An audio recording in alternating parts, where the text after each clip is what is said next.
Today's episode is brought to you by Taft Law and its Franchise Advance Program, a one-of-a-kind program developed by your host, Josh Brown, to help entrepreneurs assess, convert, and grow your business the right way through sound franchise structures.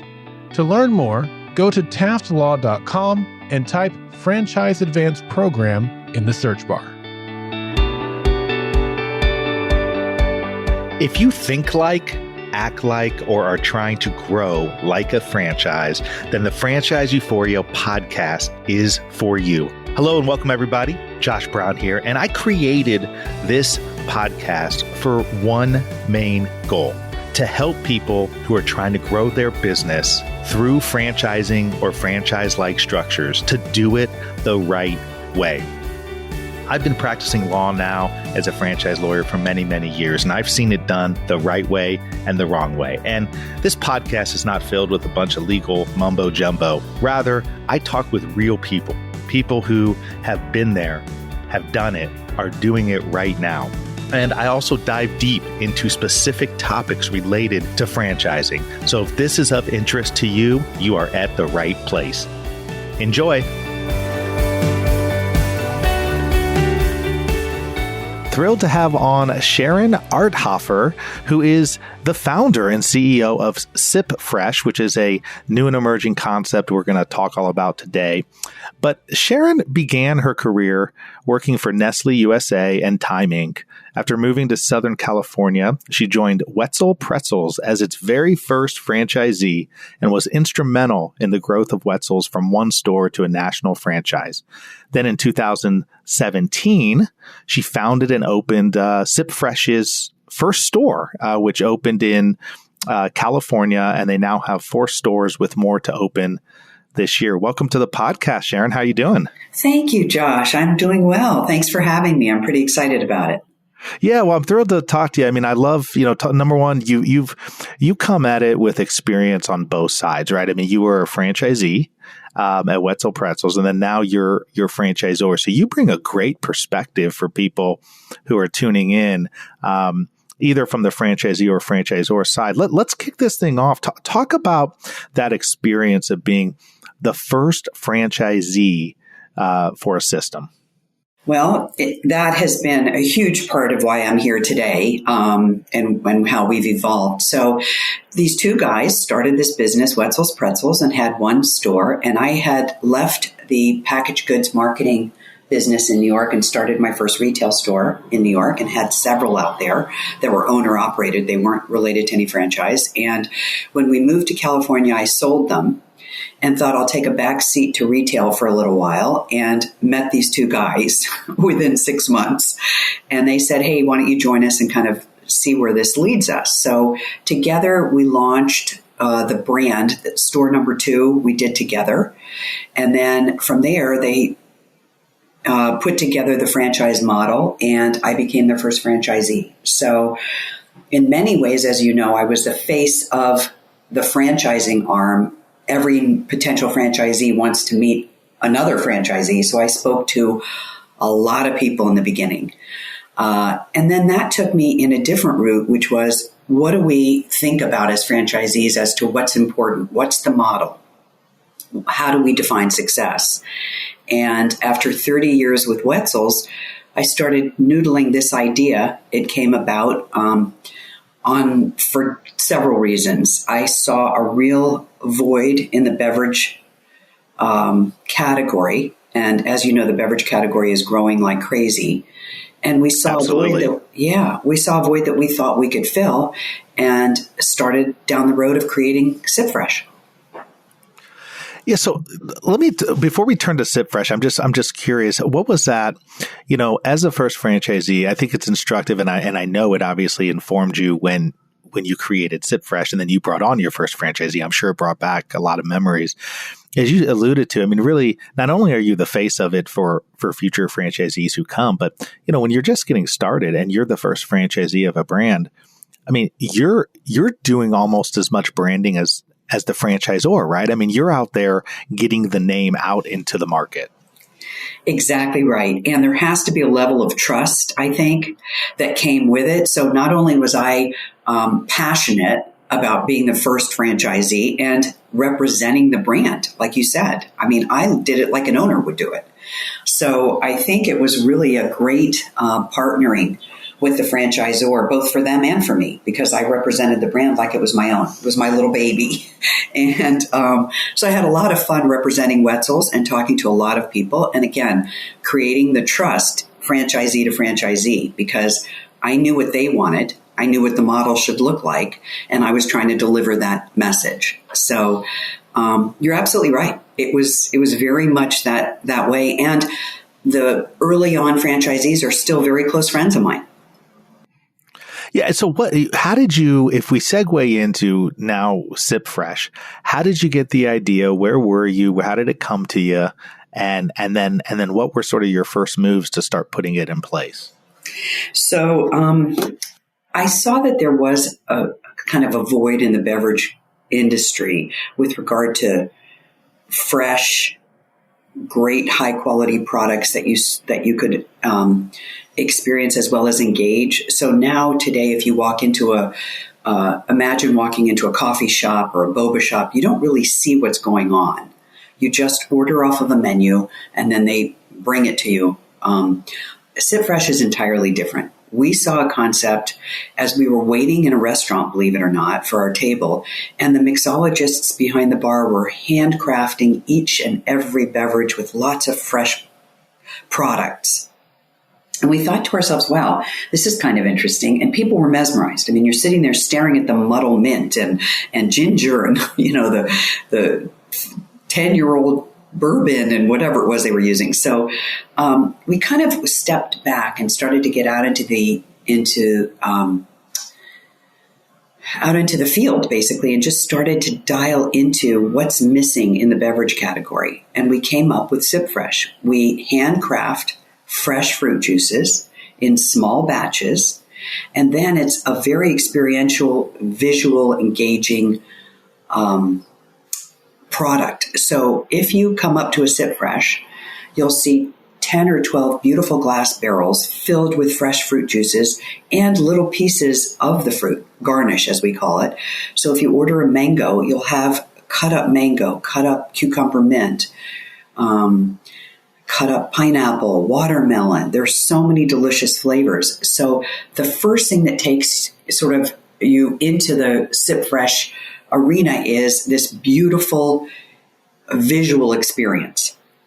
So the guest, which is super important. I mean, it's super important. It's the first thing people notice when they come in, and it's memorable too. Exactly. It's like no other concept. So you walk by, you see these beautiful glass barrels, and you say, wow, that looks great. Suddenly somebody engages you, our sipistas, that's what we call our servers who are standing on the bar, and they say, hey, would you like a sample?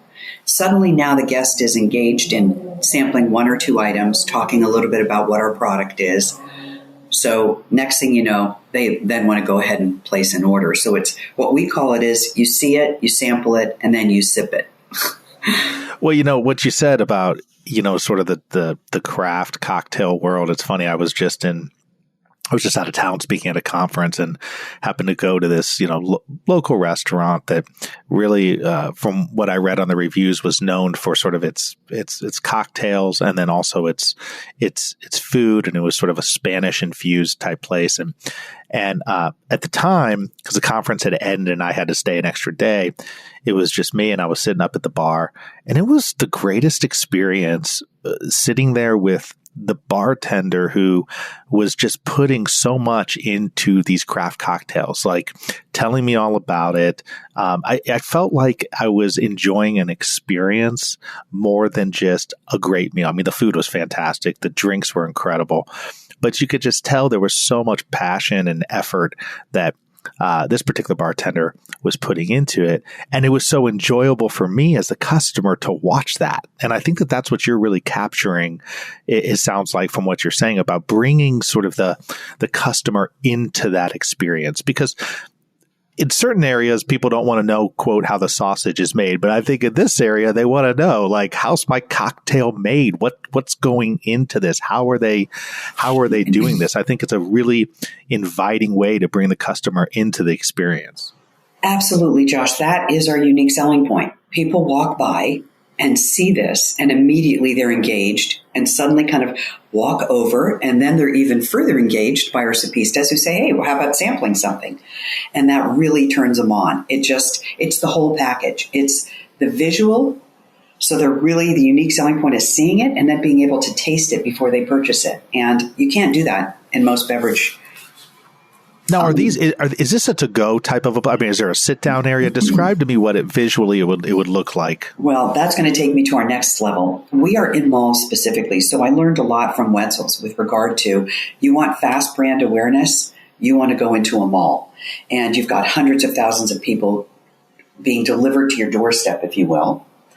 And that's what creates that excitement that they're walking by in a hustle bustle. I would like to say, too, this is my favorite line, malls are alive and well, regardless of what people think or say or hear. Top malls will always exist. Oh, trust me. The last time I was at our nice mall in our area, it's like, oh yeah, doesn't look to me like there's a decline. I don't know. They're just reinventing themselves. And the smart, operators, the smart landlords have reinvented the mall environment. It's become much more entertainment, experience, engagement, which is why they love Sit Fresh, because we provide entertainment, engagement, and experience. People go to walk around. It's a beautiful environment. They eat, they drink, they go to a movie.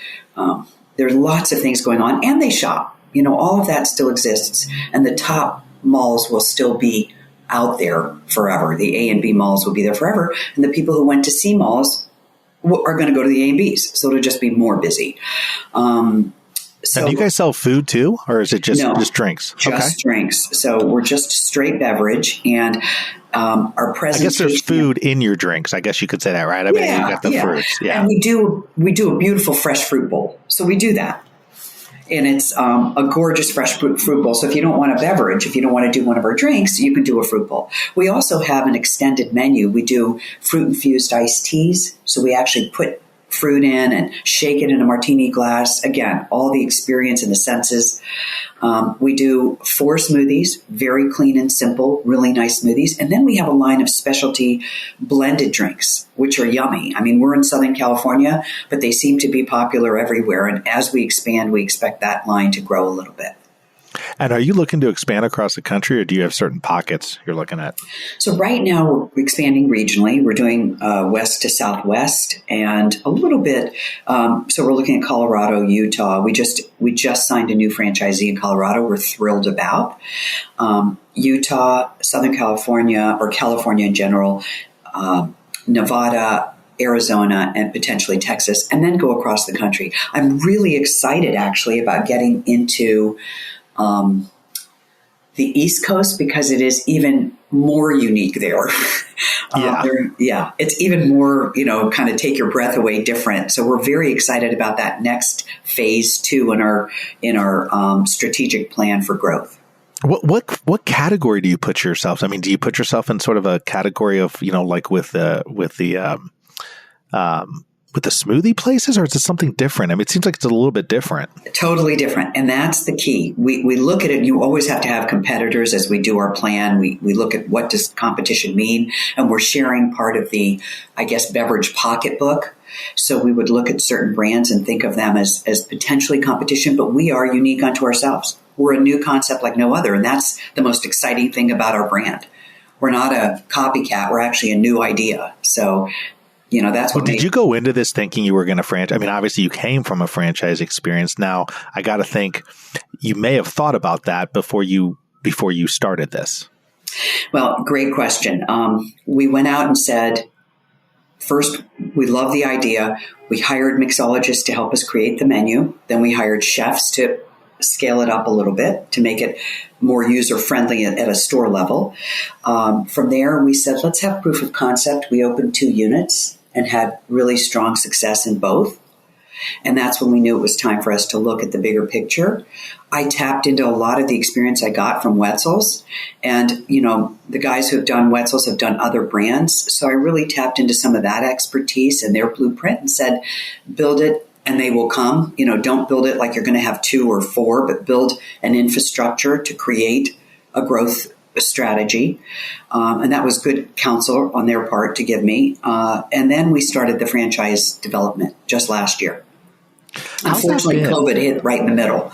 Well, I know COVID. I mean, like, so you're in the middle of that. Obviously, you're coming out of it right now. But what was that like for you going from, a franchisee experience where really, though, you were so early with Wetzel's that I got to imagine you were really plugged into the franchisor side of things too, because when you're that new, you're working mostly hand in hand with the franchisor to try to grow bigger. What are some of the things that you experienced in turning this into a franchise that maybe you didn't fully anticipate or appreciate when you were on the franchisee side prior?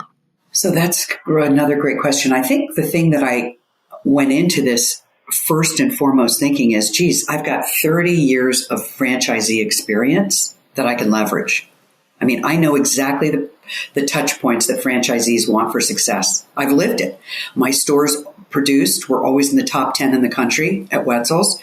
And so I know what franchisees want, and I'm going to deliver that model and put that together, which I love doing.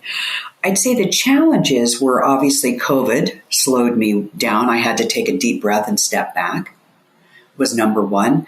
And then number two, the changing environment out there in terms of trying to figure out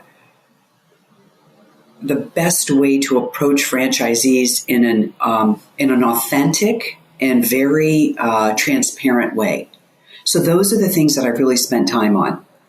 Yeah, because you got to tell them, like, you're new. You've got a model. You've got something that, yes, you've proven over 2 stores, but you also are saying, well, this is going to evolve. Here's the plan. Here's what. So they're buying into a strategy that isn't fully realized yet, with the understanding that things like COVID or other market factors could come in and could change plans. So it's to your point, right? I mean, you got to address all those things. That's it. And so really I've spent a lot of time working with our franchise development VP, really meeting and greeting franchisees, potential franchisees. And also because once I tell my story and they know that I've walked the walk, I think it becomes a true relationship and trust that we're building with each one. So I love that. I mean, you really you're building a trust and a partnership to move forward and make sure that we are ensuring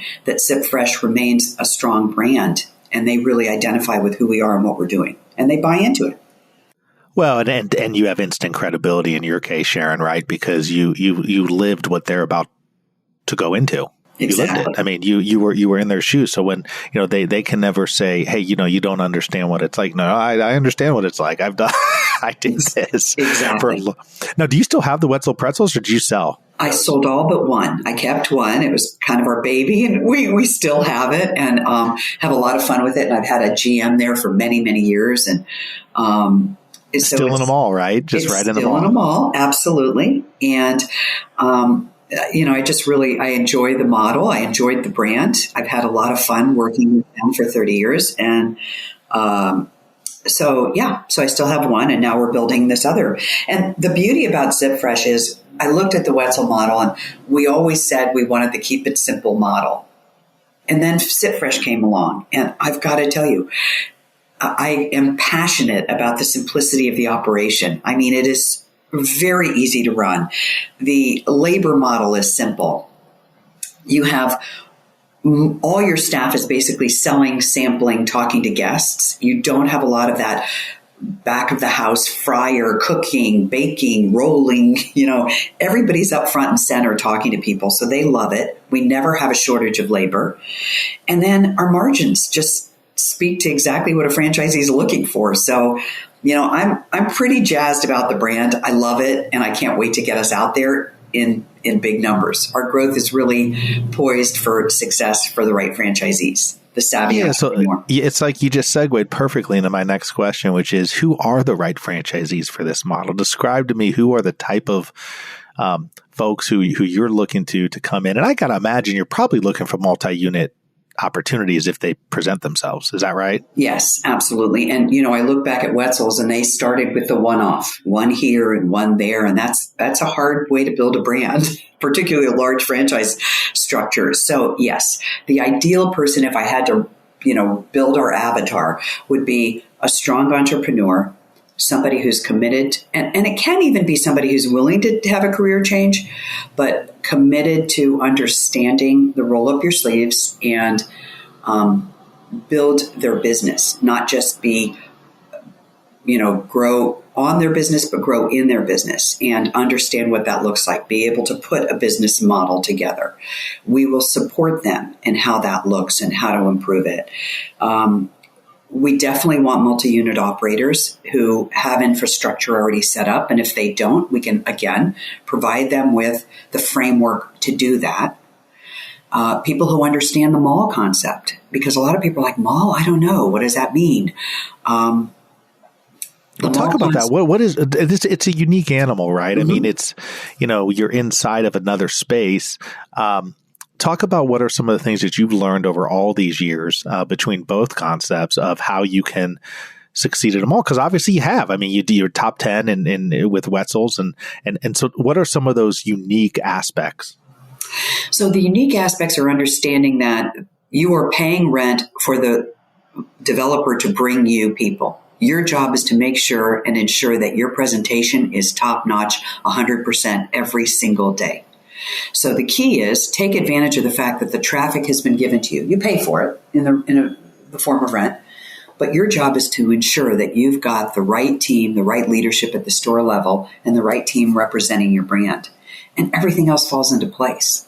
I mean, it's not difficult. They're bringing you people. You don't have to worry about competing at the street level. Do they want tacos today or do they want chicken? Do they want pizza or French fries? They're bringing these people. If you present well and do your job in terms of really identifying who your brand is and how to present it, you're going to succeed in a mall. And that's why we even look for multi-unit operators who have other concepts in the mall. They already get it. If you want to learn more about Sip Fresh, you can go to sipfreshjuice.com. That's sipfreshjuice.com. You can also find them on Facebook, Instagram, and likely all the other social media channels. Sharon, before we finish up here, tell me, you alluded to this a little bit earlier. What are your plans? If I'm talking to you a year or 2 years from now, where do you hope Sip Fresh will be? Oh, great question again. We hope Sip Fresh will be following our 5-year plan, which is growing a regional brand and starting to move it across the country, really having a place in the beverage industry and continuing to build this concept, which is unique, different, like no other, and bringing in enjoyment to our guests. I think bottom line, we've just touched on our guests, but it's really a product that we love, bringing the enjoyment that guests, come back over and over. It's very much driven women 25 to 49, but the whole family's there. And everybody, gets their favorite fresh sip. So I'd say we'd like to see ourselves growing, continue to grow our infrastructure. We have a great team at the leadership level that I'm very proud of. And I'm hoping we're going to come to your city very soon, Josh. Well, I hope so too. I mean, look, I love when brands or concepts understand that it's not just about your food. It's about the experience. If you look at the best brands across all restaurants, they provide an experience as much as they provide obviously good, or as I like to say, good enough, right? Because at the same, people want to feel like they're experiencing something while they're also enjoying their food or drink. And so it seems like that's certainly top of mind for Sip Fresh. And thank you so much, Sharon, for coming on. I look forward to following up with you down the road and seeing, learning about your future success. Thanks, Josh. I hope so too. And it was a pleasure speaking with you today. Thank you so much for tuning into another episode of Franchise Euphoria. If you enjoyed it, please head over to Apple Podcasts and leave a rating and review. It really helps to get this show out to more and more people. Also, if you have any questions, have ideas for guests or topics, please email me, josh@indyfranchiselaw.com. That's Josh at IndyFranchiselaw.com. And finally, please note that this podcast is for entertainment and educational purposes. And is not in any way, shape, or form meant to be any kind of legal advice. If you're seeking legal advice, please contact a lawyer. Have a great one. Happy franchising.